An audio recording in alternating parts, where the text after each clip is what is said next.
Yeah, babe. Come live with us. My mom's retired and she's going to help with our expenses. I heard those words coming from my son Derek's mouth as he talked on the phone in the hallway. It was 11 o'clock on a Wednesday night. He thought I was sleeping, but I wasn't. For months, sleep had been slipping through my fingers like water. Before we continue, please subscribe to Granny's Voice channel and write in the comments what time it is where you are watching from now. We might give you a shout out in our next video. Today's shout out goes to Deborah from Charlotte, North Carolina. Thank you for being part of this great family. Now, let me tell everything. I lay motionless in bed, my eyes open in the darkness of my room. Every word that left his lips stabbed into my chest like something cold and heavy. His voice sounded happy, enthusiastic, as if he were closing a good deal. And maybe it was a deal in which I was the merchandise. My mom's retired and she's going to help with our expenses. I repeated those words in silence, them moving in my head like an echo that wouldn't stop. Help with expenses. That's what I was to him now. Not his mother. Not the woman who held him in her arms for entire nights when he cried from colic. Not the one who sold her gold rings to pay for his college. Just a retiree who could help with expenses. I felt something break inside me. Something that had been cracked for a long time. But at that moment, it split in two. I didn't cry. I learned years ago that tears don't change anything. I just lay there staring at the dark ceiling of my room, listening as my son continued to talk to that woman, to Vanessa, his girlfriend. The one who never looked at me with kindness. The one who always found fault in everything I cooked, in how I dressed, in how I spoke. Yeah, she doesn't suspect a thing. I'm going to start organizing everything tomorrow. We'll bring her over in a week, tops. Those were the last words I managed to hear before Derek hung up the phone. I heard his footsteps moving away down the hall. I heard the guest room door close softly. He was staying over that night as he sometimes did when he had early meetings in the city. I remained motionless, petrified. My name is Margaret Foster. I am 71 years old. I've lived alone in this house for 5 years, ever since my husband Robert died of a sudden heart attack one April morning. This house is small, but it's mine. We paid for it for 30 years. Brick by brick, sacrifice after sacrifice. The walls are white, although time has turned them a dull grey colour. There are cracks in the kitchen ceiling that I never repaired. There's a water stain in the corner of the bathroom that grows every winter. But it's my house, my space, the only place in the world where I still feel like myself.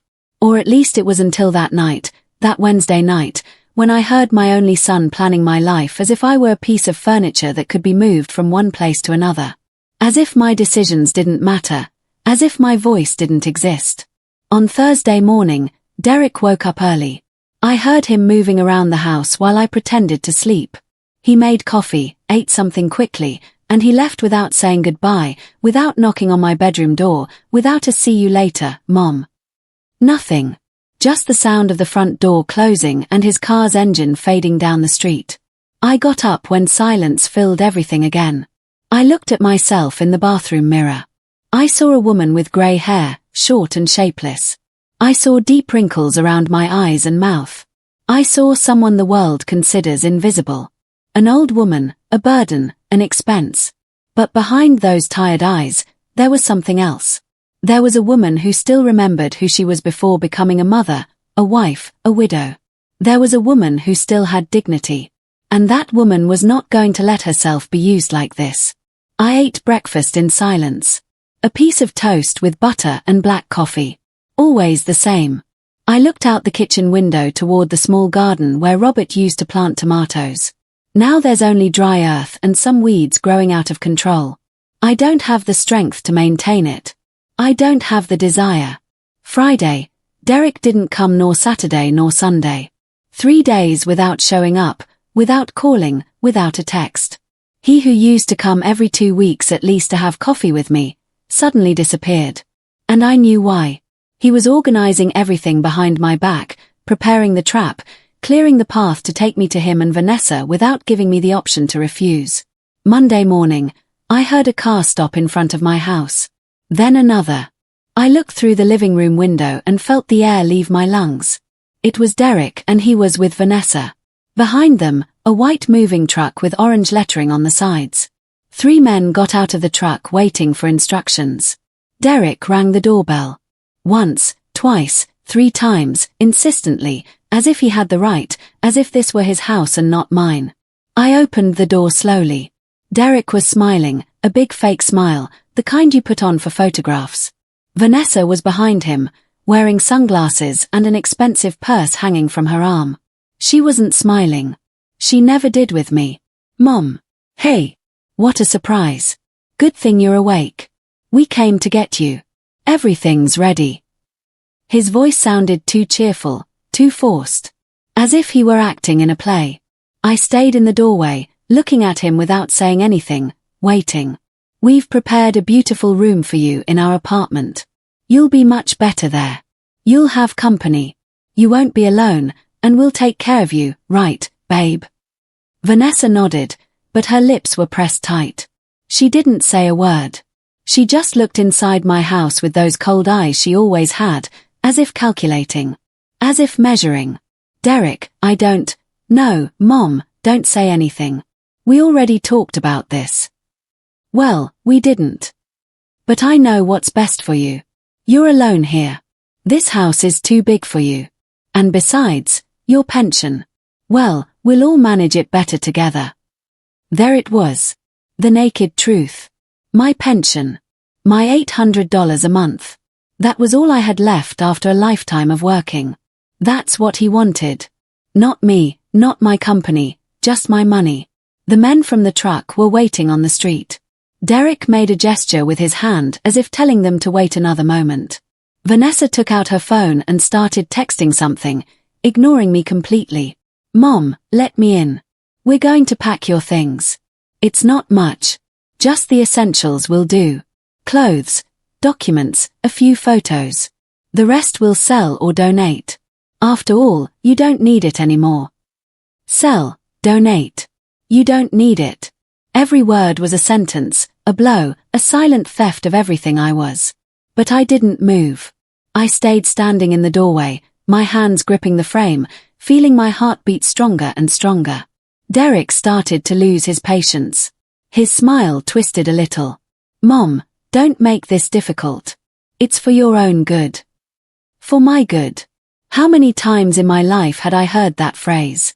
And how many times did it mean the exact opposite? Derek took a step forward, trying to gently push me inside. But in that moment, when his hand touched my shoulder, when he thought I was going to give in as always, something changed. Something in my gaze. Something in my posture. I'm not going anywhere, Derek. My voice came out firm, clear, without a tremor. Derek stopped. Vanessa looked up from her phone for the first time. They both looked at me as if I had said something in another language. What do you mean? You're not going anywhere. Mom, it's all arranged. The guys are waiting. I don't care what's arranged. This is my house, and I'm not leaving. There was a long, uncomfortable silence. Derek looked at Vanessa. Vanessa looked at him. They both seemed confused, as if they hadn't planned for this possibility. As if it had never occurred to them that I could say no. Mom, don't be stubborn. This is ridiculous. You'll be better off with us. Better for whom, Derek? For you. He pressed his lips together. His face turned red. Vanessa took a step closer, taking off her sunglasses. Her eyes were hard as stones. Mrs. Foster, I don't think you understand the situation. Derek is trying to help you. You can't keep living alone. It's dangerous, and frankly, you don't have the resources to maintain this house. My resources are mine, and this house is too. Vanessa let out a short, dry laugh, full of contempt. Your resources. $800 a month. That doesn't even cover the lights and water. It covers it for me. Derek raised his hands, trying to calm the situation. That's enough. Mom, you're going to go inside. You're going to pack and we're leaving. Period. I'm not going to argue about this anymore. Then you should go because I'm not moving from here. And I shut the door right in their faces with force, with anger, with all the dignity I had left. After closing the door, My hands were shaking. Not from fear, from rage that had been bottled up for too long. I heard Derek and Vanessa talking outside. Their voices were a confused murmur. Then the sound of the truck starting, then silence. I leaned against the door, breathing deeply. My heart was beating so hard I could feel it in my temples. 71 years old, and I was just now learning to say no. Just now defending what was mine. I walked to the living room and sat on the worn-out sofa where Robert used to fall asleep watching the news. I closed my eyes and let the memories come because I needed to remember. I needed to feel again everything I had given, everything I had sacrificed to understand why this betrayal hurt so much. Derek was born in February of 1979. It was a difficult birth.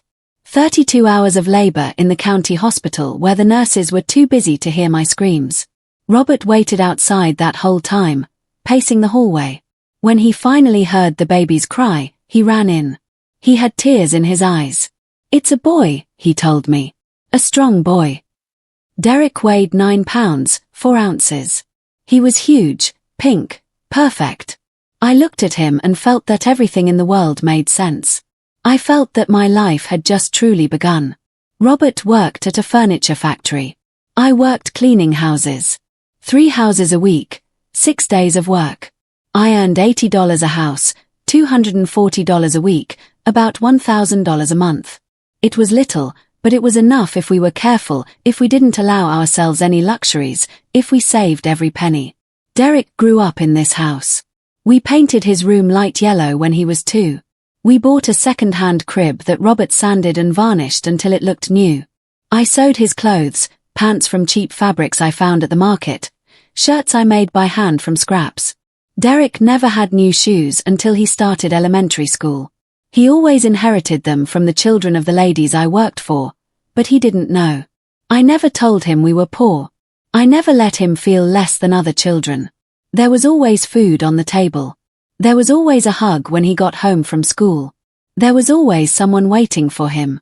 When Derek turned 7, Robert had an accident at the factory. A table saw cut off 3 fingers on his left hand. He was in the hospital for 2 weeks. The company didn't pay for anything. They left us alone. I had to work double. 5 houses a week, 7 days, no rest. I got up at 5 o'clock in the morning and returned at 8 at night. Derek stayed with my neighbor, Mrs. Winters. She watched him for $5 a day. $35 a week that came out of my salary. Robert fell into depression. He stopped looking for work. He said no one wanted to hire a man with a mutilated hand. He said he was useless. I cried silently at night while he slept. I cried from exhaustion, from frustration, from fear. But I kept going because I had to, because Derek needed me. The years passed. Derek finished elementary school, then high school. He was always a good student. He got high grades. The teachers said he was smart, that he had a future, that he could go to college. College. That word sounded so distant, so impossible. But I wanted to give him that. I wanted him to have what I never had. I wanted him to study, to be someone, so he wouldn't have to clean other people's houses or work in dangerous factories. When Derek finished high school, he came to me with a brochure from the state university. He wanted to get a business degree. Tuition cost $500 a month, plus books, plus transportation, plus food. In total, about $700 a month. I earned about $1,000 a month. Robert had found a job as a night watchman and earned $800. We had $1,800 a month between us. The mortgage was $400. Utilities $150. Food $400. We had $450 left over. If Derek studied, we would be left with, wait, that didn't add up. Let's see. $1,800 minus $400 for the mortgage, $150 for utilities, $400 for food. That's $950 in expenses. We had $850 left over. If college cost $700, we'd only have $150 left for everything else. It was impossible, but I said yes. I sold my gold rings, the ones Robert gave me when we got married. They were the only valuable thing I had. I sold them for $2,000. With that money, we paid for Derek's first 4 months of college. After that, I had to find more work. I started washing clothes at night. The ladies would bring me bundles of dirty laundry and I'd wash them by hand in the utility sink. $10 a load. I washed 5 loads a night, an extra $250 a week, $1,000 a month. With that, we covered the college costs. My hands became covered in calluses. My back started to hurt all the time, but I didn't care. Derek was studying. Derek was going to be someone. For 4 years, I worked like that non-stop. Without rest, without complaining. Derek graduated with honors. He got a job at an accounting firm. He started earning well. $3,000 a month, then $4,000, then $5,000. He moved into a condo downtown, a small but nice place. I thought he would invite us to visit, but he never did. He said he was too busy, that work consumed him, that he'd come by when he had time. The time never came. Robert died when Derek was 32. It was sudden. A heart attack while watching television. One moment he was there, breathing, alive. The next he was gone. I called Derek crying. He arrived 2 hours later. He stayed for the funeral. 3 days. Then he left. He said he had to get back to work, that he couldn't stay any longer. He left me alone in this house with the memories, with the silence, with the absence. The years passed. Derek came to visit me once a month, sometimes every 2 months, always in a hurry, always looking at his watch. We'd have coffee, talk about unimportant things, and he'd leave. Then he met Vanessa. He introduced her to me 2 years ago.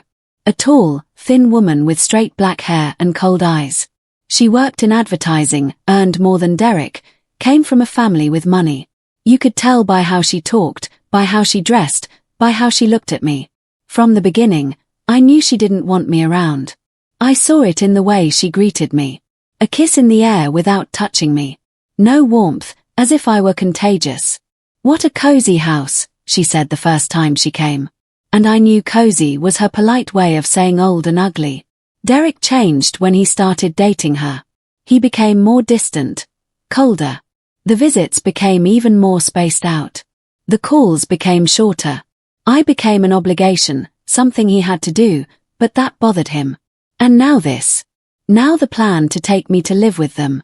Not out of love, not out of genuine concern, but for my pension, for my $800 a month that they thought they could manage better than I could. I opened my eyes.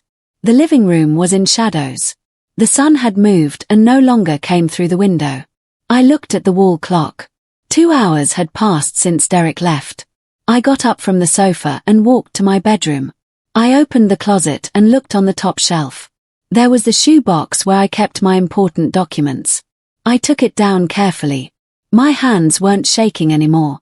Inside were my birth certificate, my marriage certificate, Robert's death certificate, the deed to the house, my Medicare card, everything that proved who I was. Everything that proved this life was mine. There were also photographs. Derek as a baby. Derek on his first day of school. Derek at his college graduation. Me by his side, smiling with pride.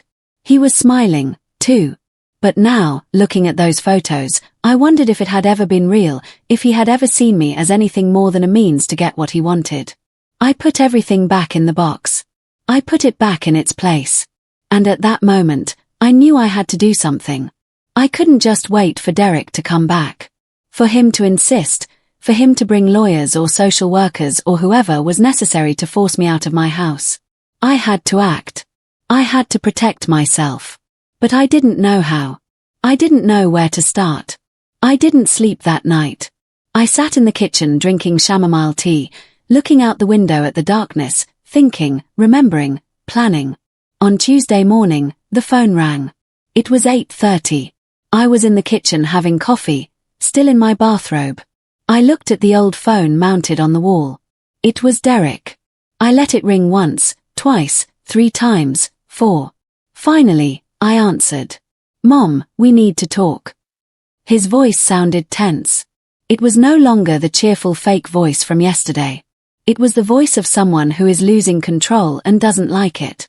We already talked yesterday, Derek. No, Mom. Yesterday you shut the door. That's not talking. That's being childish. Childish. Me. The woman who raised him. Who sold her rings for his education. Who washed clothes until her hands bled. I was the childish one. Tell me what you want, Derek. I want you to be reasonable. Vanessa and I spent all night talking. And we came to the conclusion that you're confused, that you don't understand what's best for you. So, we're going to give you a few days to think it over. But I need you to understand something. That house is falling apart. You can't maintain it. And you can't live alone at your age. I'm 71, not 90. It's the same thing, Mom. You're a senior citizen. You need supervision. You need someone to look out for you. Supervision. As if I were a child. As if I were incapable. I'm fine, Derek. No, you're not fine. And if you don't want to accept our help, then we're going to have to look for other options. What options? There was a silence, a long, heavy silence. When Derek spoke again, his voice was lower, more calculating. There are very good nursing homes for people your age. Places where you can be with people like you. Where there are nurses, activities. You wouldn't be alone. Nursing homes. Places where they put old people when the family doesn't want them anymore. Places where they sit you in a wheelchair, even if you can walk, where they give you pills to keep you quiet. Where you wait for death staring at white walls. I'm not going to any nursing home. Then agree to come with us. It's the only reasonable option. It's not the only option. I can stay here in my house. Derek sighed. A long, exaggerated sigh. As if I were the most difficult person in the world. Fine, Mom. You win for now. But think about it. Really think about it because you can't go on like this. And he hung up without saying goodbye, without an I love you, without anything. I stood there, phone in hand, feeling the rage rise in my chest, but I also felt something else, fear. Because Derek had mentioned nursing homes and that meant he wasn't going to give up, that he was going to keep pushing, that he was going to find a way to get me out of here. Wednesday, Derek didn't call, nor Thursday. The silence was worse than the calls because I didn't know what he was planning. I didn't know what would come next. On Friday afternoon, while I was watering the few plants I have in the garden, I saw an unfamiliar car park in front of my house. It was a grey sedan, new, shiny. A young woman got out, about 30 years old, wearing a black pantsuit and carrying a folder. She walked up to my gate and rang the bell. I opened it slowly without leaving my property, just peering through the fence. Margaret Foster.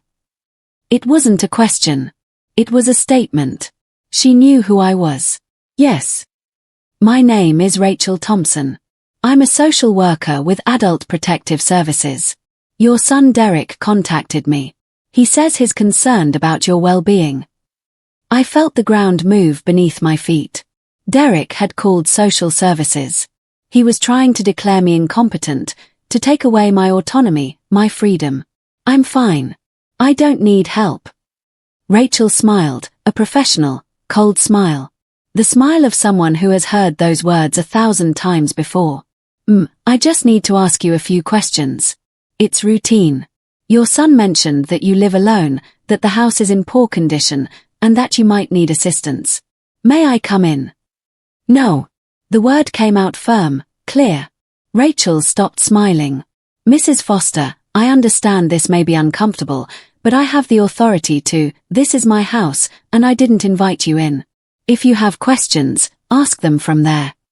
Rachel pressed her lips together. She opened her folder and took out a sheet with printed questions. Are you currently on any medication? No. Do you have any chronic illnesses? High blood pressure. It's under control. Can you cook for yourself? Yes. Can you bathe without assistance? Yes. Can you manage your own finances? Yes. Do you receive regular visitors? From whom? Family. Friends. My son visits when he can. My friends do, too. It was a lie. I didn't have any friends. The few I had died or moved away. But she didn't have to know that. Rachel wrote something on her sheet. Then she looked me up and down. Her eyes stopped on my old bathrobe, my worn-out slippers, my uncombed hair. Mrs. Foster, I'm going to be honest with you. Your son is considering starting a legal process to obtain conservatorship. He says you're not in a condition to make decisions for yourself. If that happens, a judge will evaluate your case. And if the judge determines that you need a legal guardian, your son could take control of your finances, your housing, everything. The words fell on me like stones. Conservatorship, control, everything. Derek wanted to take everything from me legally. He wanted to declare me incompetent so he could do whatever he wanted with my money, with my house, with me. That's not going to happen. Rachel closed her folder. I hope you're right, but I recommend you seek legal advice. This could get complicated. And she left. She got into her grey car and drove down the street. I stood there clinging to the gate, feeling everything collapse around me. That night, sitting on my bed with the lights off, I cried for the first time in years. They weren't soft tears. They were deep sobs that came from a dark, forgotten place. I cried for Robert, for the lost years, for the son I thought I had who never really existed. I cried for myself, for the woman I was, and who I no longer knew if I still was. But at some point, between the tears, something changed. I felt a spark. Small, barely perceptible. But it was there. It was rage. It was indignation. It was the certainty that I was not going to let myself be destroyed like this. On Saturday morning, I got up early. I showered. I got dressed in clean clothes. I combed my hair in front of the mirror. And I left my house for the first time in days. I walked 3 blocks to Mrs. Winter's house, my old neighbor, the one who watched Derek when he was a child. She was 82 years old now. Lived alone, too. But her mind was still clear, sharp. I knocked on her door. She opened it with a smile. Margaret, what a surprise.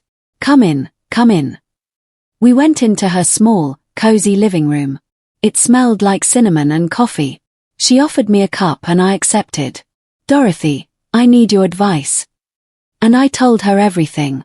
From the phone call I overheard to the social worker's visit. Dorothy listened to me in silence, nodding from time to time. When I finished, she sighed. That boy was always selfish. I watched him grow up, and I always knew it. But you never wanted to see it. She was right. I had closed my eyes to the signs. To the moments when Derek showed his true character. Because he was my son. Because I loved him. Because I didn't want to accept that I had failed. What do I do, Dorothy? She took my hand in hers. Her fingers were gnarled and cold. You fight. You don't let them. You get help. And you protect what's yours. But I don't know how. I don't either. But I know someone who does. Dorothy got up and went to her bedroom. She came back with a wrinkled business card. This man is a lawyer. His name is Benjamin Harper. He defended my cousin when her son tried to take her house. He won the case. He's good and he doesn't charge a lot. I took the card. It was worn with bent corners, but the name was clear. Benjamin Harper, attorney at law, and a phone number. Call him, Margaret. Today. Don't wait any longer. I went back to my house with the card clutched in my hand. I went inside, closed the door and dialed the number. It rang 3 times before someone answered. Hello. It was a man's voice. Hoarse. Tired. I'm looking for Mr. Benjamin Harper. This is he. Who's this? My name is Margaret Foster. Dorothy Winters gave me your number. I need help. My son is trying to take my house. There was a pause. Can you come to my office on Monday at 10 o'clock in the morning? Yes, I'll be there.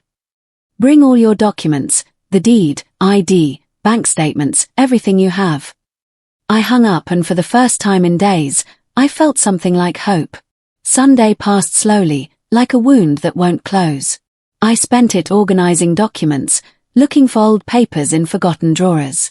The deed to the house was in a yellowish envelope signed in 1983. 42 years paying for this property. My old ID photo from 5 years ago showed me looking younger, more alive.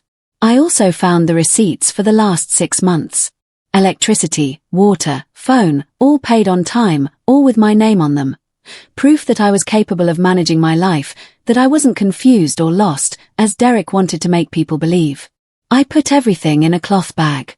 I left it ready by the door. I barely slept that night. I tossed and turned, thinking about what I would say, how I would explain what was happening, wondering if the lawyer would believe me or see me as a paranoid old woman. On Monday, I got up at 6 o'clock in the morning. I showered with hot water until my skin was red. I put on my best dress, a grey one with small flowers that I used for special occasions. I put on a little makeup, just a little powder on my cheeks and pale pink lipstick. I wanted to look dignified, presentable, not like a woman who was losing her mind. Mr. Harper's office was downtown. I took 2 buses to get there. The first at 8, the second at 9. I arrived 15 minutes early.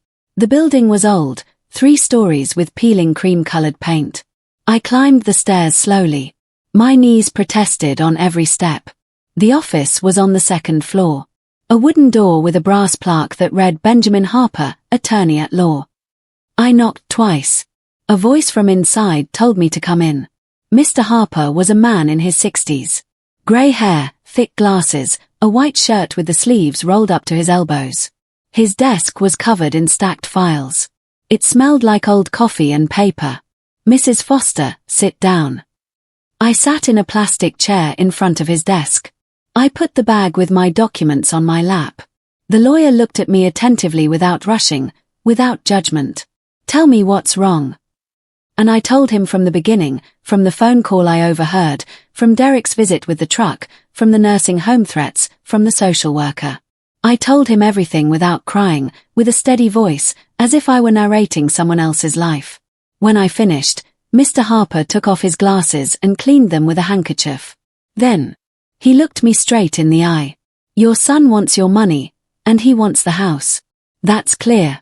The conservatorship is the legal way to get it. If a judge declares him your guardian, he can sell your property, manage your pension, and you won't be able to do anything. That can happen. It can, but it's not going to. He took out a notepad and started writing. You are lucid, coherent. You can make decisions. That's already an advantage. Now, we need to build a solid defense. First, we're going to get a medical certificate proving you are in full command of your mental faculties. Second, we're going to draft a will where you specify what you want done with your assets. Third, we're going to prepare a revocable power of attorney where you designate someone you trust, not your son, to represent you if you need it in the future. But I don't have anyone else. I only have Derek. The lawyer raised an eyebrow. Nobody. No friends, no distant relatives. I thought of Dorothy. I thought of the few people who still said hello to me on the street, but no one was close enough. All right, we can designate a public defender for now. Or myself, if you trust me. I trust you. Then let's start. This is going to cost money, Mrs. Foster. My fee is $500 for the whole case, plus the costs of the medical certificate and the notary. In total, about $800. $800, more than I earned in a month. But I had no choice. I can pay it. I have savings. Good. I'll draft the documents today. Tomorrow, I'll take you to a doctor I trust. And by Wednesday, your son will receive a notification that you are legally protected. I left that office feeling something strange in my chest. It wasn't happiness. Not yet. It was relief. The feeling that someone was finally on my side. But when I got home, the feeling disappeared because Derek was at the gate waiting for me with his arms crossed and his face red with anger. Where were you? His voice was a growl. Not a question, an accusation. I was out. Out where? That's none of your business. Derek took a step toward me. He was shaking with rage, with impotence. Everything is my business, Mom, because you can't take care of yourself anymore. You're doing crazy things. I talked to Mrs. Winters yesterday. She told me you went to her house, that she gave you the number of a lawyer. What are you planning? Dorothy. My only ally had betrayed me. Or maybe Derek had pressured her, intimidated her. I didn't know. But the damage was done. I'm protecting what's mine. You have nothing to protect. Everything you have, I gave you. I've been paying for this house for the last 10 years when you couldn't work anymore. That's a lie. It's not a lie. I checked the receipts. They're in your name. Yes, but I made the deposits. I paid the mortgage when you ran out of money. So, this house is mine, too. I felt the earth open up beneath my feet. It couldn't be true. I had paid for the house, Robert and I, for 30 years. You're lying. Derek took out his phone and showed me the screen. They were screenshots of bank transfers, of deposits made to the mortgage bank's name with dates from the last few years, with amounts of $400 a month. See? I paid, not you. So, if you want to play hardball, I can play that game, too. I'm going to prove that you didn't pay for this house. That I did, and I'm going to demand my share. It wasn't possible. I didn't remember Derek paying for anything, but my memory of the last few years was confused. There were months when the money wasn't enough. Months when I didn't know how I was going to pay, and Derek had shown up with envelopes of money, saying it was a gift, not to worry. It had been a trap. It had all been a trap from the beginning. Derek put his phone away and looked at me with contempt. You have two options, Mom. Either you come live with us the easy way or we start a legal process where everyone will find out that your son had to support you because you couldn't do it yourself. What do you prefer? The easy way or public humiliation? I stayed silent. I didn't know what to say. I didn't know how to defend myself. Derek smiled. A cruel smile. The smile of someone who knows they've won. Think it over. I'll give you until Friday. If you don't agree by Friday, I'm starting the conservatorship process, and I promise you, I'm going to win. He left, got in his car, and sped off, tires screeching against the asphalt. I stood there clinging to my bag of documents, feeling everything I had built that morning fall apart. I entered my house like a zombie. I left the bag on the table. I sat on the sofa and I stared at the wall without thinking, without feeling, just breathing. I don't know how much time passed. Maybe an hour, maybe two, until I heard a knock on the door. It wasn't Derek. The knock was soft, timid. I got up and opened it. It was a young man in his 30s with dirty work clothes and a baseball cap. He had dark eyes and a scar on his left cheek. Mrs. Margaret. Yes. I don't know if you remember me. I'm Carlos. Carlos Rivera. You helped me many years ago when I was a kid. I searched my memory. Carlos Rivera. The name sounded distant, like an echo from another life. My mother worked cleaning houses like you. She got sick with cancer when I was 12. You lent her money for the treatment, $2,000. We were never able to pay you back. My mother died the next year. I was left alone. I went to live with an uncle. I lost touch with you.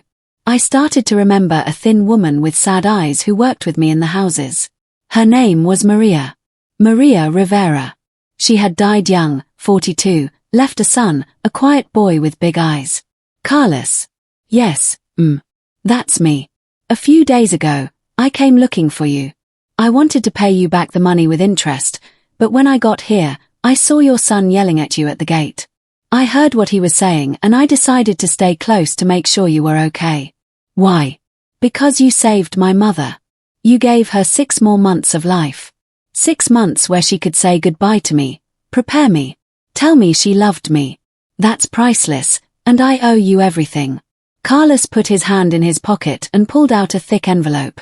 Here's the $2,000 plus $2,000 in interest. It's $4,000 in total.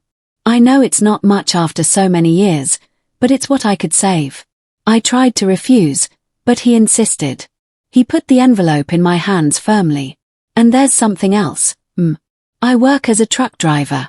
I know people, lawyers, accountants, people who can help you. If you'll let me, I want to be your ally in this. I want to help you fight against your son because you don't deserve this. The tears I had held back all morning finally came. I couldn't stop them. Carlos hugged me as if I were his own mother, and I cried on his shoulder. I cried from relief, from gratitude, from hope. Carlos came into my house and sat in the living room. I made coffee with trembling hands.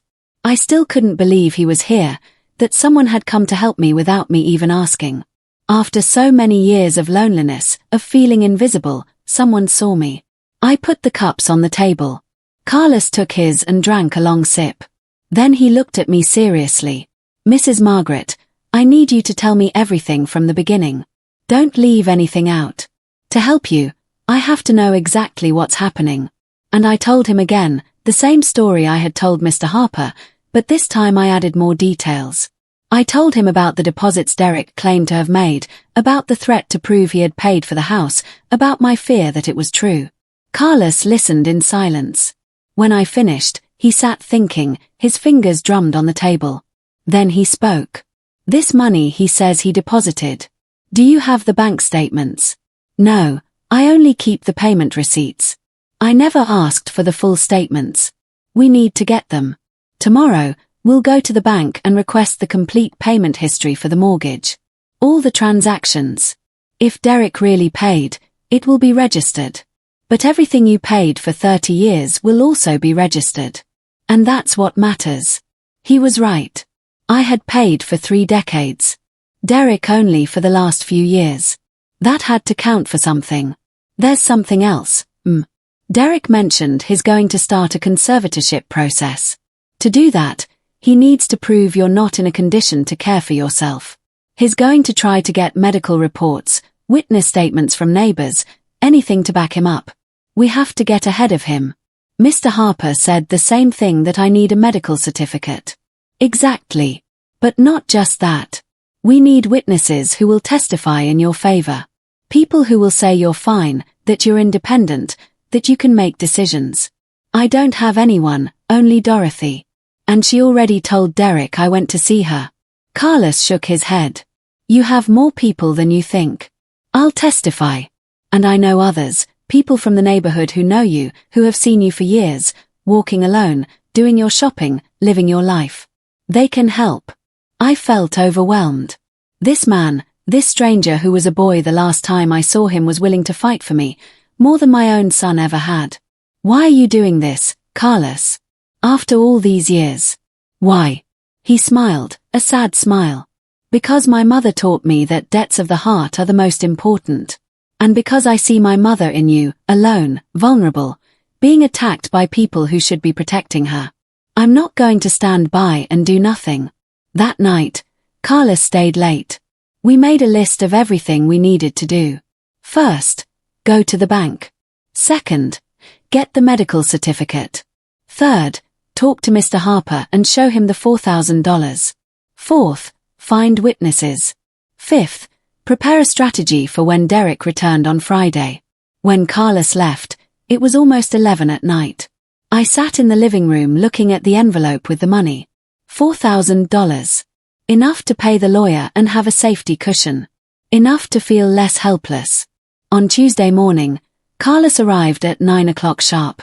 He brought his truck, an old red pickup with a dented bumper. He helped me in and drove to the bank. The branch was crowded. We waited 40 minutes before we were helped. When it was finally our turn, a young woman in a blue uniform asked us to sit at her desk. How can I help you? I need the complete payment history for my mortgage. From when the account was opened until today, the young woman typed something into her computer. Full name and account number. I gave her the information. She kept typing. Then she frowned. This account is closed. The mortgage was paid off 3 years ago. What? Your house has no more debt. It was paid in full in March of 2022. I felt the air leave my lungs. The mortgage was paid completely for 3 years. Derek had lied. He wasn't paying anything. There was no debt he could claim. Can you give me the records of that payoff? Who made the final payment? The woman typed again. The final payment was made by Mrs. Margaret Foster with a withdrawal from her savings account. $16,000. $16,000. I had paid off the house completely with my savings. Savings I had gathered my entire life and I had forgotten. My memory had failed me. But the records don't lie. Can you print all of that? The complete history? Yes, It will cost $10 for the service. Pay her, I told Carlos. He took out the money and paid. 10 minutes later, we had a thick folder with all the documents. 30 years of payments and the final receipt proving that I, not Derek, had paid off the debt. We left the bank in silence. Carlos drove to a nearby diner. He ordered 2 coffees and we sat by the window. Derek lied, I said. Yes, he lied. He probably showed you fake screenshots or deposits he made for other things, not for the mortgage.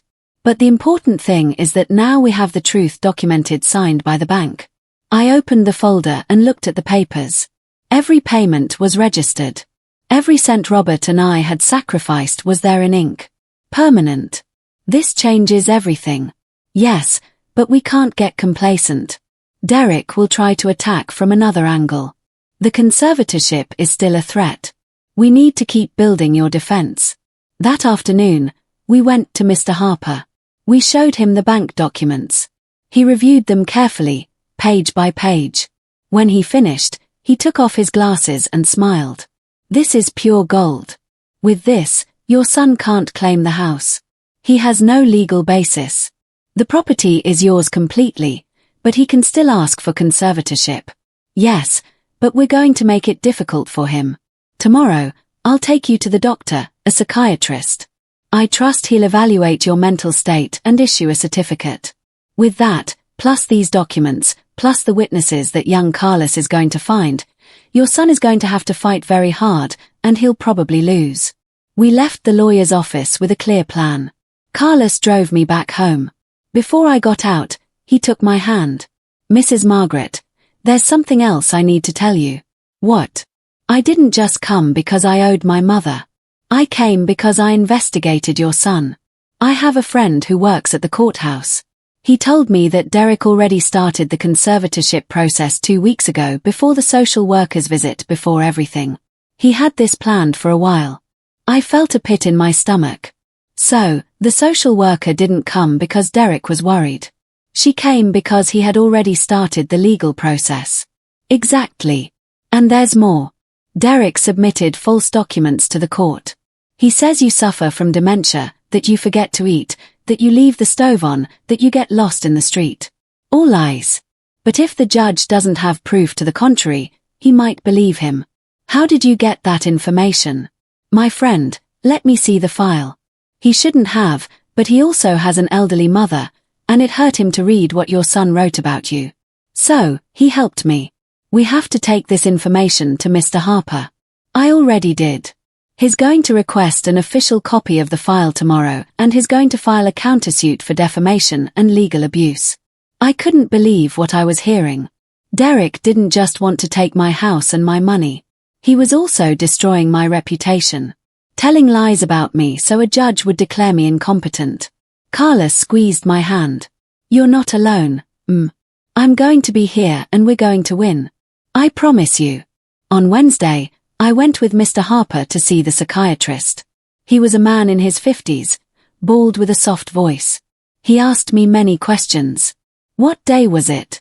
Who was the president? How much was 7 plus 8? What did I have for breakfast? Where did I live?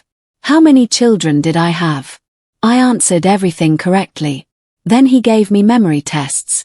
He showed me drawings and asked me to remember them 5 minutes later.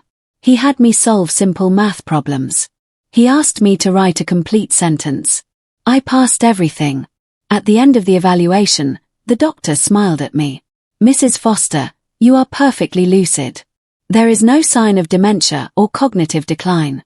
I'll issue the certificate today. I left that appointment feeling a small but important victory. I had the paper that proved I was fine, that Derek was lying. On Thursday, Carlos brought 3 people to my house. They were neighbors from the neighborhood, people who knew me by sight. One was the owner of the corner store. Another was the mailman who delivered my mail. The third was a woman who lived 2 houses down and always said hello when she saw me. Mr. Harper took statements from all of them. They said they saw me regularly, that I was always well-dressed and oriented, that I did my shopping alone, that I paid my bills on time, that they had never seen me confused or lost. They were simple testimonies, but they were true, and they were powerful. Friday arrived. It was the day Derek had said he would return, the day of the ultimatum. I was prepared. I had all the documents organized on the table, the bank history, the medical certificate, the witness statements, everything. At 10 o'clock in the morning, I heard a car. It was Derek, and he was with Vanessa again. They knocked on the door. I opened it. Derek walked in without asking permission. Vanessa stayed behind, watching with those cold eyes. "Well, Mom, have you decided?" "Yes, Derek, I've decided. And I'm not leaving. I'm not going to live with you and you're not going to take my house." Derek let out a dry laugh. "We'll see about that." I smiled, a calm smile, and I handed him an envelope. "What's this?" "Open it." Derek opened the envelope. Inside was a copy of the bank history. His eyes scanned the pages. His face turned pale. "How did you get this?" "I went to the bank and I found out you lied. The house is paid off. Has been for 3 years with my money, not yours." Derek crumpled the papers in anger. "This doesn't change anything. I'm still going to get the conservatorship." I took out another envelope. I gave it to him. "This is the medical certificate from a certified psychiatrist. It says I'm perfectly fine." Derek opened it. "Read it." His jaw tensed. "And this," I said, handing him a third envelope, "are the witness statements confirming I am independent and capable." Derek threw the papers on the floor. "I don't care. I'm going to fight this to the end." "Do it, but you're also going to receive a countersuit for defamation because you lied to the court and that's a crime." Derek looked at me with pure hatred. Vanessa stepped closer and put a hand on his shoulder. "Let's go. This isn't worth it." And they left without saying goodbye, without looking back, leaving the papers scattered on the floor.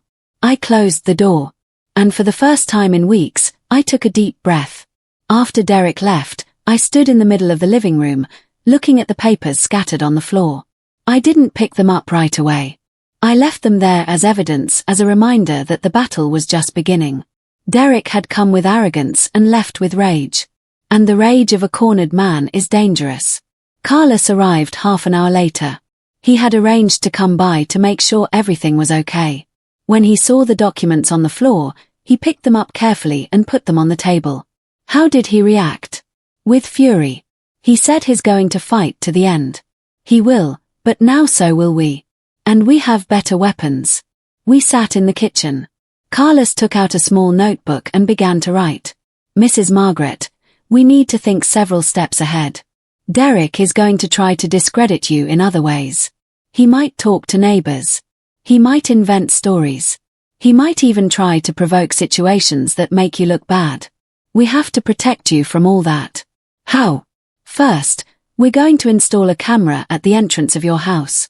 If Derek comes back and makes a scene, it will be recorded. Second, you're going to start keeping a journal. You'll write down everything every day.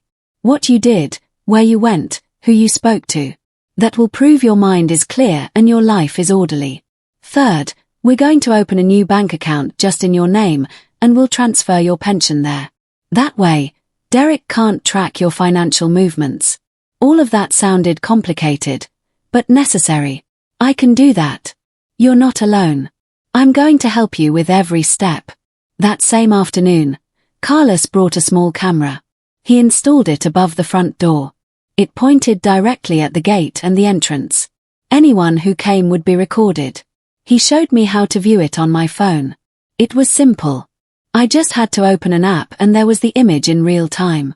He also bought me a new notebook, hardcover, green. On the first page, I wrote Margaret Foster's journal and below it, the date, Thursday, October 23rd, 2025.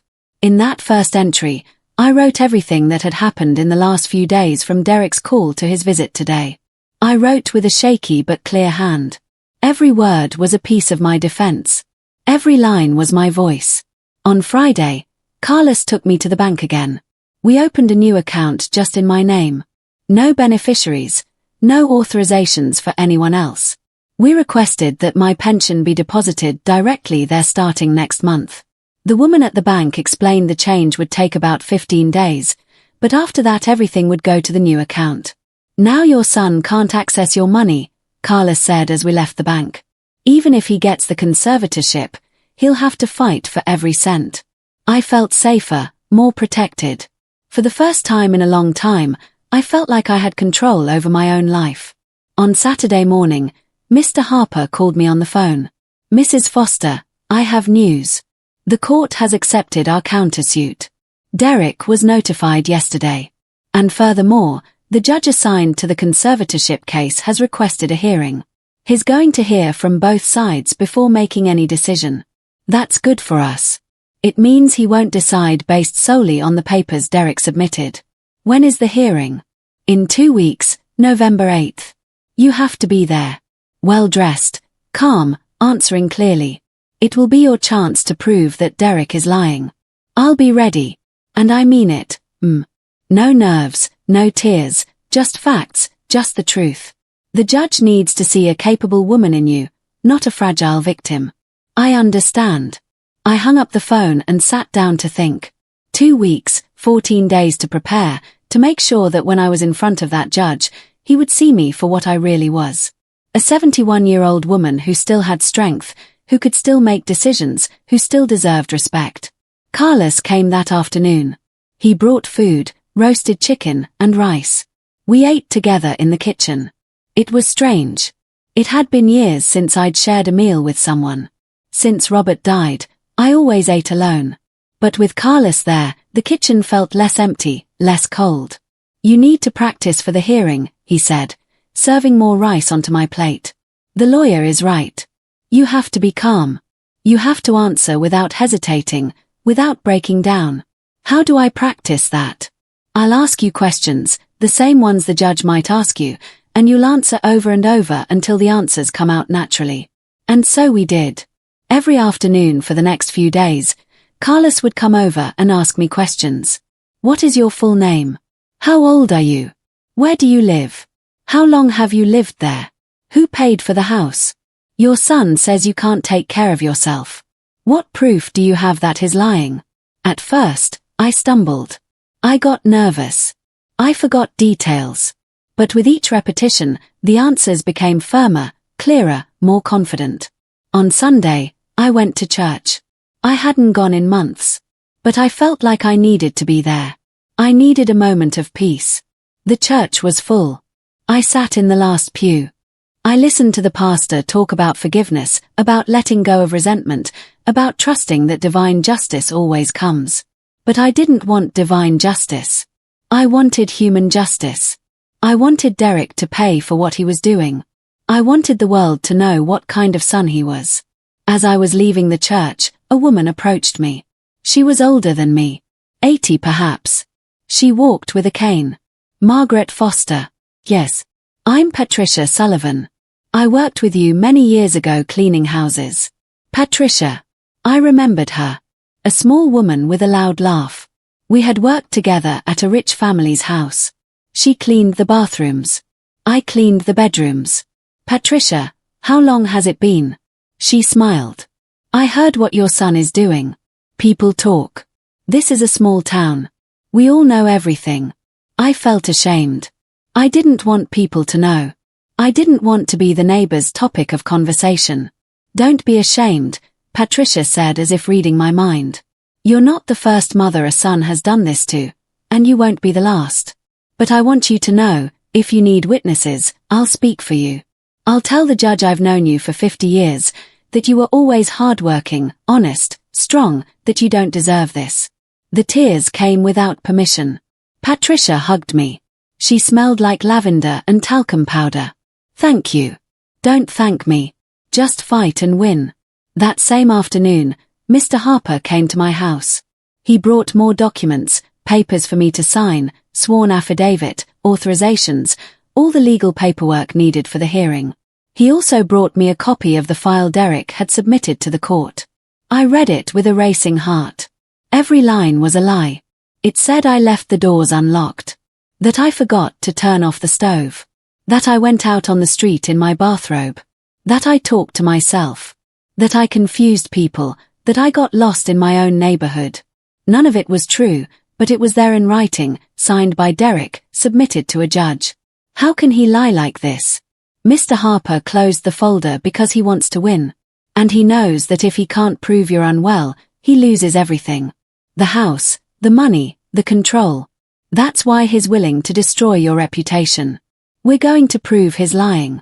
Yes, but you have to be prepared.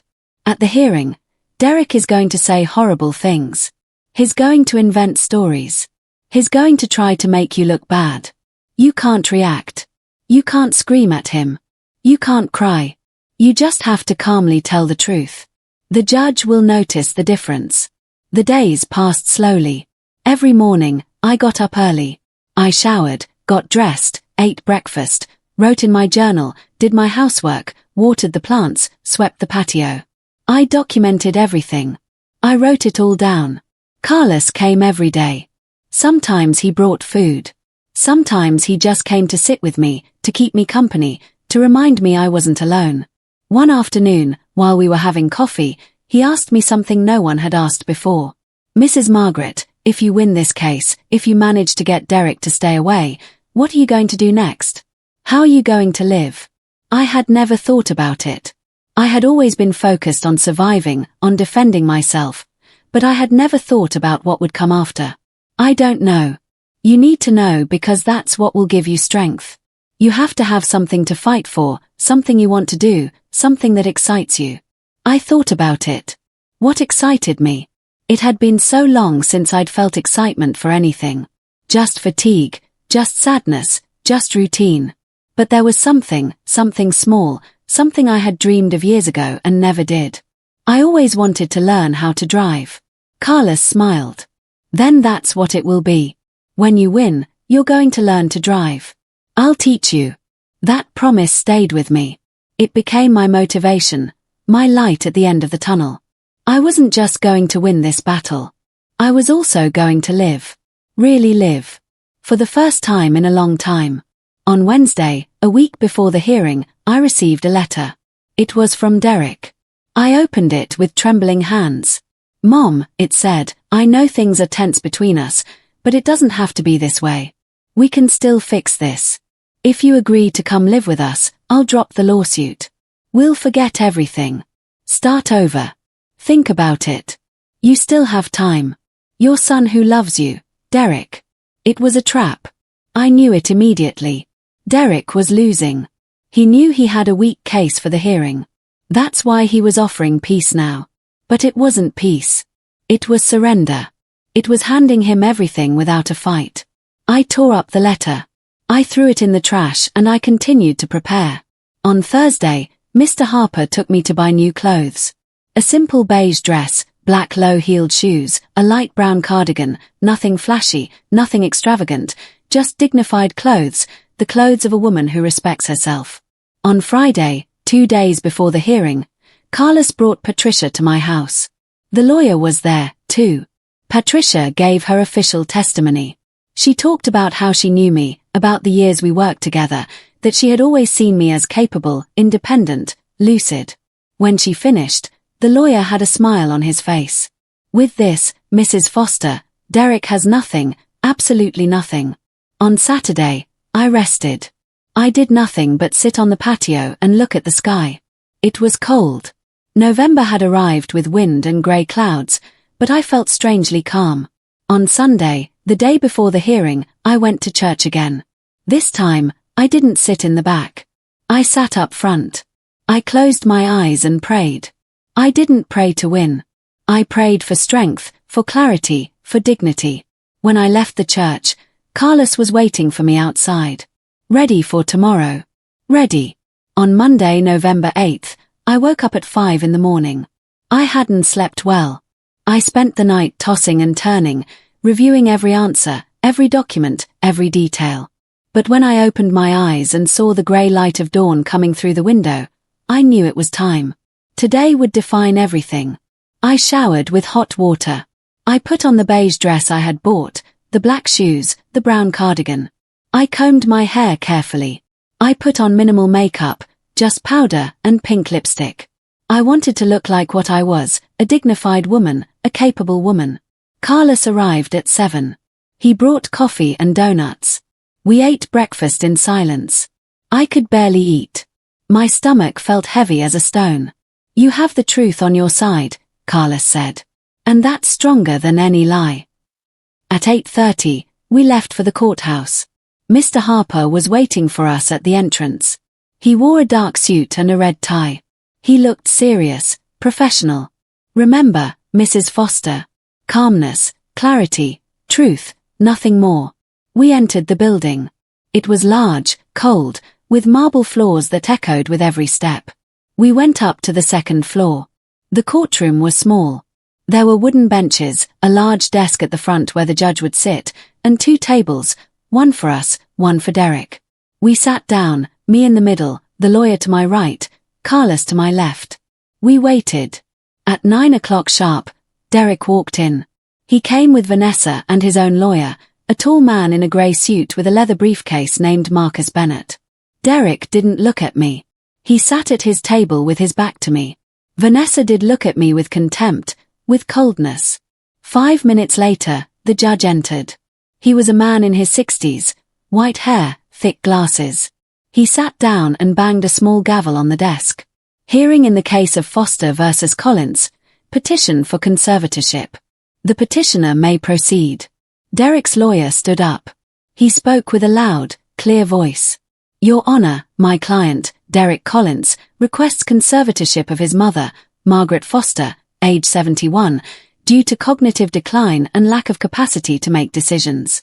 We present evidence that Mrs. Foster is living in precarious conditions, cannot manage her finances, and represents a danger to herself. Lie after lie. But the lawyer said them with such confidence that they sounded true. What evidence do you present? Testimonies from neighbors who have seen Mrs. Foster confused, reports that she leaves the stove on, unpaid bills, and a report from the social worker who visited the home. Mr. Harper stood up. Objection, Your Honor. Those testimonies are anonymous and unverifiable. The bills are all paid on time, as we will demonstrate. And the social worker did not issue any negative report. The judge looked at the documents. Do you have copies of these anonymous testimonies? Yes, Your Honor, Derek's lawyer said, handing over some sheets. The judge reviewed them, frowning. These testimonies are not signed. They have no legal value. What else do you have? Derek's lawyer hesitated. We have the direct testimony of my client, Your Honor.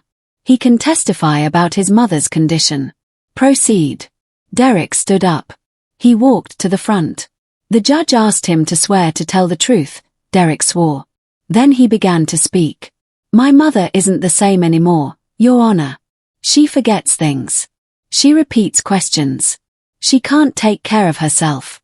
I just want what's best for her to be safe, for her to be protected.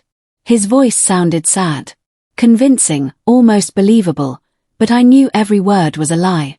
Mr. Harper stood up to cross-examine him. Mr. Collins, when was the last time you visited your mother before initiating this process? Derek hesitated. A few weeks ago. How many weeks? You don't remember exactly. It was more than a month, wasn't it? Maybe. And in that visit, did you notice any strange behavior? She was distracted. Distracted or lucid? Distracted. Mr. Harper pulled out a paper. I have here the call log between you and your mother for the last 6 months. Only 3 calls, all initiated by her, none by you. Is that the behavior of a worried son? Derek pressed his lips together. I was busy, too busy to call your mother, but not too busy to start a legal process to take her house. Objection, shouted Derek's lawyer. Speculation withdrawn, said Mr. Harper. Mr. Collins, is it true that you told your mother the house was paid for with your money? Yes. And is it true that you showed her alleged proof of bank deposits? Yes, because I did pay. Mr. Harper pulled out another document. This is the official history from the mortgage bank. It shows that Mrs. Margaret Foster paid off the mortgage in March of 2022 with $16,000 from her own savings account. There are no deposits made by you. You lied to your mother. Derek's lawyer stood up. Objection, His attacking my client's character. I am establishing a pattern of deceit, Your Honor, which is relevant to this case. Overruled. Continue. Derek was red, sweating. He looked nervous. Mr. Collins, did you submit false documents to this court claiming your mother suffers from dementia? They're not false. She has problems. We have a medical certificate from a certified psychiatrist that says otherwise. Did you review that certificate before filing your petition? No. Why not? Because I know how my mother is, or because it wasn't convenient for you to know the truth? Derek didn't answer. Mr. Harper let him go. Derek returned to his seat, shaking. Now it was my turn. The judge called me. Mrs. Foster, please approach. I stood up slowly. I walked to the front. My legs were trembling, but I held myself steady. I swore to tell the truth, and I sat down. The judge looked me straight in the eye. Mrs. Foster, how old are you? 71, Your Honor. Where do you live? At 122, Maple Street. How long have you lived there? For 42 years. Who paid for that house? My husband and I. For 30 years. And I finished paying it off 3 years ago. With what money? With my savings. $16,000 I saved from working my whole life. Your son says you cannot take care of yourself. Is that true? No, Your Honor. I cook. I clean. I do my shopping. I pay my bills. I live independently. Why do you believe your son initiated this process? I fell silent. I took a deep breath. And I told the truth. Because he wants my money, my pension, my house, and the only way he can get it is by declaring me incompetent. The judge wrote something down. Then he asked me more questions. What day was it? Who was the president? How much was 15 plus 20? What had I eaten for breakfast? I answered everything correctly without hesitating, without trembling. You may step down, Mrs. Foster. I returned to my seat. Carlos squeezed my hand. The lawyer smiled slightly. The judge reviewed all the documents, the medical certificate, the witness statements, the bank history, the paid bills, everything. Finally, he spoke. I have reviewed the evidence presented by both parties. The petition for conservatorship is based on unproven claims that are contradicted by solid medical and testimonial evidence. Mrs. Margaret Foster has demonstrated that she is in full command of her mental and physical faculties. There is no legal basis to grant this conservatorship. The petition is denied. He banged the gavel. Furthermore, I am ordering Mr. Derek Collins to refrain from contacting or harassing his mother under penalty of a restraining order. This hearing is concluded. Derek jumped up, shouting, "This is unfair. She can't take care of herself. She's going to end up dead in that house." The judge looked at him sternly. "Mr. Collins, control yourself or I will find you in contempt." Derek stormed out of the courtroom, furious. Vanessa followed him without looking at me, without saying anything. I just sat there shaking, crying. But this time, from relief, I had one. We left the courthouse under a cold November Sunday. My legs could barely hold me. Carlos took my arm. Mr. Harper walked on my other side with a discreet smile on his face. "You did very well, Mrs. Foster." "Perfectly." I couldn't speak. The words were stuck in my throat. I just nodded. I was still shaking. But it was a different kind of shaking. It wasn't fear. It was liberation. When we got to Carlos's truck, I finally let it all out. I cried. I cried as I hadn't in years. Carlos hugged me. He let me soak his shoulder. He didn't say anything. He was just there. The lawyer said goodbye in the parking lot. The judge was very clear. "Derek is forbidden from approaching you. If he does, call me immediately and we'll request a formal restraining order," but I think he got the message. He lost and he knows it. Thank you, Mr. Harper. For everything, that's what I'm here for. And remember, anything you need, you call me. He left in his old car. Carlos and I sat there in silence for several minutes. "Do you want to go home?" "Not yet. Give me a moment." I needed to process what had happened. I had won. Derek couldn't touch me. He couldn't take my house. He couldn't control me. For the first time in months, I was free. Carlos took me to a small coffee shop nearby. He ordered 2 hot chocolates and donuts. We sat by the window. How do you feel? I don't know. I still can't believe it. Believe it. You fought and you won. That's real. I drank the hot chocolate slowly. It was sweet and warm. It burned my tongue a little, but I didn't care. I felt alive. What happens now? Now we live. That's what happens. You go on with your life. And Derek goes on with his far away from you. But it didn't end there. I knew it didn't. Derek wasn't the type to accept defeat. He was going to try something else. I knew him too well. That same afternoon, when I got home, I found something strange. The camera Carlos had installed showed that someone had been at my gate. At 11 o'clock in the morning, while I was at the hearing, I checked the recording. It was Vanessa alone. She had rung the bell. She had waited. Then she left something in the mailbox and left. I went out to check. There was an envelope in the mailbox. I opened it carefully. Inside was a handwritten letter. The handwriting was Vanessa's. Margaret, it said you won this battle. Congratulations. But this isn't over. Derek is devastated. You humiliated him in front of a judge. You made him look like a liar. Like a thief. He won't forget that. Neither will I. You think you're so smart that you beat us, but life is long and things change. We'll see who has the last laugh. It wasn't signed, but it didn't need to be. It was a threat. Clear, direct. I showed the letter to Carlos when he came over that night. He read it with a frown. This is harassment. We can report it. I don't want any more courtrooms. I don't want any more fights.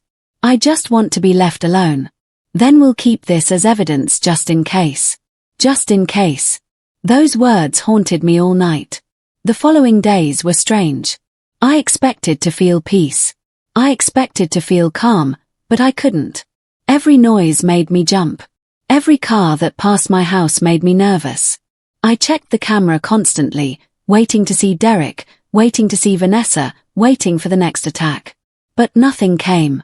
A week passed, then 2. The silence was deafening. Carlos kept coming every day. He brought me food.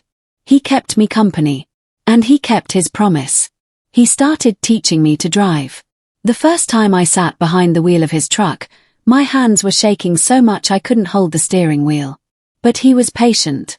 He explained every pedal, every gear shift, every mirror. Slowly, Mrs. Margaret, there's no rush like that. Very good. I drove down the empty street in front of my house. 5 yards, 10, 20.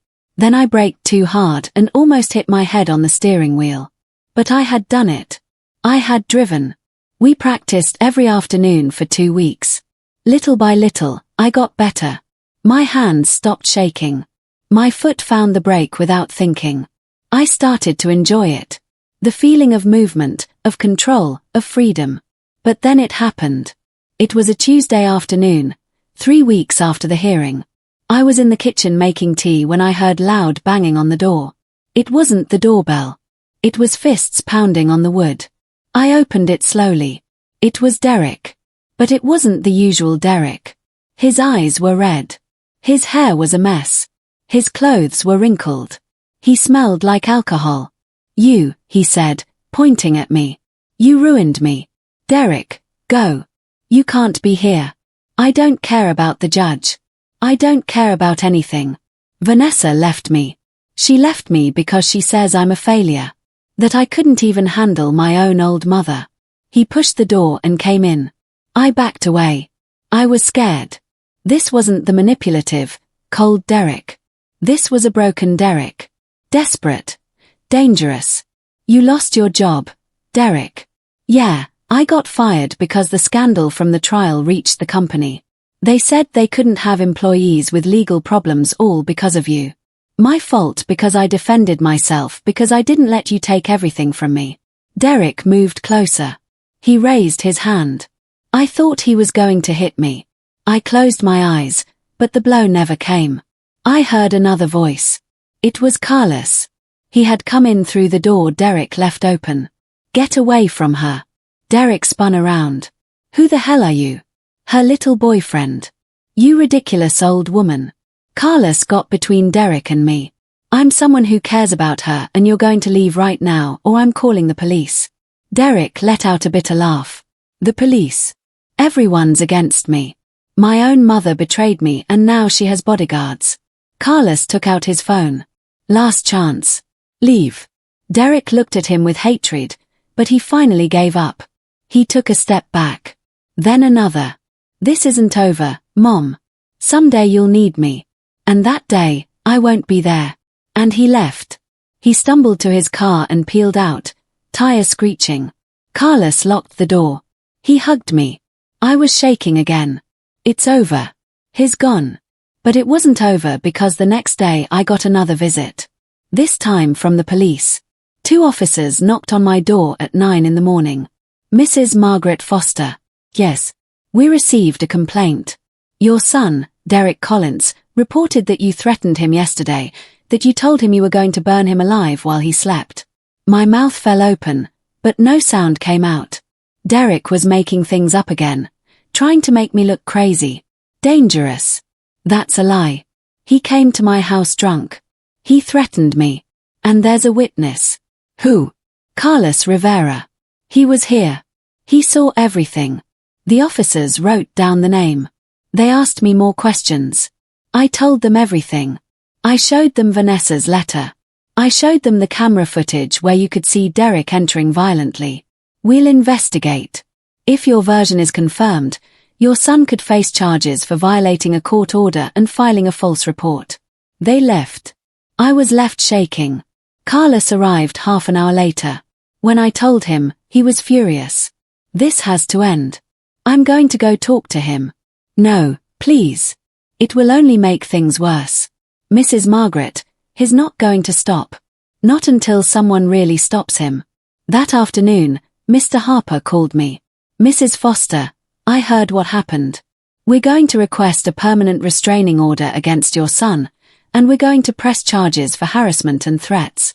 This ends now. 2 days later, Derek was arrested. Just for a few hours. But it was enough. When he got out, he had a restraining order that prohibited him from coming within 200 yards of me. If he did, he would go to jail. He was also fined $5,000 for filing a false report. Money he didn't have because Vanessa was gone. Because he had lost his job, because he had lost everything. And I finally could breathe.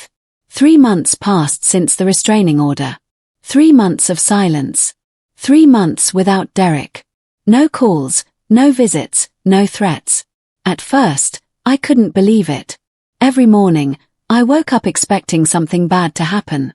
But nothing happened. Just peace. Carlos kept coming every day, not just to protect me anymore, but to accompany me, to share life with me. We ate breakfast together. He taught me to drive. I cooked him his favorite meals. We had become family, not by blood, but by choice, and that was stronger. In February, I got my driver's license. At 71 years old, Carlos took me to the test. He was more nervous than I was. When I came out with the paper in my hand, he hugged me so tight I could barely breathe. You did it, Mrs. Margaret. You did it. We both cried. From happiness, from pride, from freedom. With my license in hand, Carlos helped me buy a car. Nothing fancy, a small used white sedan. It cost $3,500. I paid for it with the money I had left over after all the legal expenses. The first time I drove alone was a Sunday in March. I left early. I drove around the neighborhood, then onto the highway toward the lake that was 20 miles from the city. Robert and I used to go there when we were young before life became so heavy. I parked by the water. I got out of the car. The air smelled like damp earth and pine. There were ducks swimming near the shore, families having picnics, children running. I sat on a wooden bench. I closed my eyes and for the first time in years I felt something like happiness. It wasn't euphoria. It wasn't overwhelming emotion. It was something deeper. It was peace. It was the certainty that I had survived, that I had fought, that I had won. I took my journal out of my bag, I had brought it with me. I opened to a blank page and wrote, Today I drove to the lake by myself. Today I felt free. Today I understood that my life didn't end when Derek betrayed me. It just started over. I'm 71 years old. But I'm still here. I'm still able. I'm still worthy. When I got home that afternoon, there was a letter in the mailbox. I tensed up. But when I opened it, I saw it wasn't from Derek. It was from Patricia. My old friend Margaret. It said, "I heard you learned to drive. I'm proud of you. If you ever want to go out for coffee, let me know. There's still life to live. Your friend Patricia." I smiled. Yes, there was still life to live. The following months were different. I started going out more, visiting Patricia, going to the market, not because I had to, but because I wanted to. Driving to places I had never known. Nearby towns, overlooks, long, empty roads where I could think. Carlos got a better job as a supervisor at a transportation company. He earned more, but he still came to see me. Now he brought his girlfriend, Elena, a sweet young woman who treated me with respect, with kindness. She called me Mrs. Margaret. And when she looked at me, she didn't see an old woman. She saw a person. In May, I received a call from Mr. Harper. "Mrs. Foster, I have news. Derek has requested to lift the restraining order. He says he wants to talk to you, that he wants to apologize. What do you say?" I felt a knot in my stomach. Part of me wanted to hear him out, wanted to believe he had changed, that he had realized what he did. But another part, the part that had learned to protect itself, knew better. Tell him no, that I don't want to see him, that I don't want to talk to him, that he should get on with his life, and I'll get on with mine. Are you sure? Completely. I hung up the phone and I didn't feel bad. I didn't feel guilty. I felt free. In June, the first year of my new life, I decided to do something I always wanted to do but never dared. I painted my house not white, yellow, a bright, sunny yellow. Carlos helped me. We worked for 2 weeks. When we finished, the house looked completely different, cheerful, alive, like I felt inside. The neighbors started to comment, some with admiration, others with criticism. But I didn't care. It was my house, my life, my decision. I also fixed up the garden. I planted flowers, red roses, white daisies, yellow sunflowers. Every morning I watered them. I watched them grow. And I felt that I was growing, too. One afternoon in July, while I was in the garden, I saw a car stop in front of my house. My heart sped up, but it wasn't Derek. It was a young woman about 25. She got out of the car and walked toward me. "Margaret Foster." "Yes. My name is Sophie Harper. I'm Mr. Harper's niece. He told me your story. I'm a journalist and I'd like to write about you, about what you lived through, about how you won. I'm not anyone important." "That's not true. You're someone who fought when many would have given up. Someone who defended herself when everyone expected her to surrender. Your story can help other women, other mothers who are going through the same thing." I thought about it. I wasn't sure. I didn't want to be the center of attention. But if my story could help someone, it was worth it. "All right, but tell it like it is. No embellishments, no lies, just the truth. Just the truth." Sophie came several times over the next few weeks. She interviewed me, took photographs, she spoke with Carlos, with Patricia, with Mr. Harper. And in September, the article was published in the local newspaper. The headline was, "The Woman Who Wouldn't Give Up." It told my story from the beginning. The phone call, the betrayal, the legal battle, the victory, everything. The day it was published, I received dozens of calls. Women thanking me, telling me they were also going through something similar, that my story had given them hope, that it had given them the strength to fight. I wasn't a hero. I was just a woman who had defended what was hers. But if that inspired someone else, then all the pain had been worth it. Today is October. 1 year since I overheard that call. 1 year since my life fell apart and I had to rebuild it. I still live in my yellow house. I still drive my white car. I still water my flowers. Derek never came back. I heard he moved to another city. That he started over. I don't know if he learned anything. I don't know if he'll ever understand what he did to me, but it's not my problem anymore. I let go of that burden. Carlos is still my family. Patricia, too. And all the women who write to me thanking me. They're my family now, too. At 71, I learned something I should have learned a long time ago. That it doesn't matter how old you are. That it doesn't matter how many times you fall. You can always get up. You can always fight. You can always choose your own life. I chose mine and I don't regret it.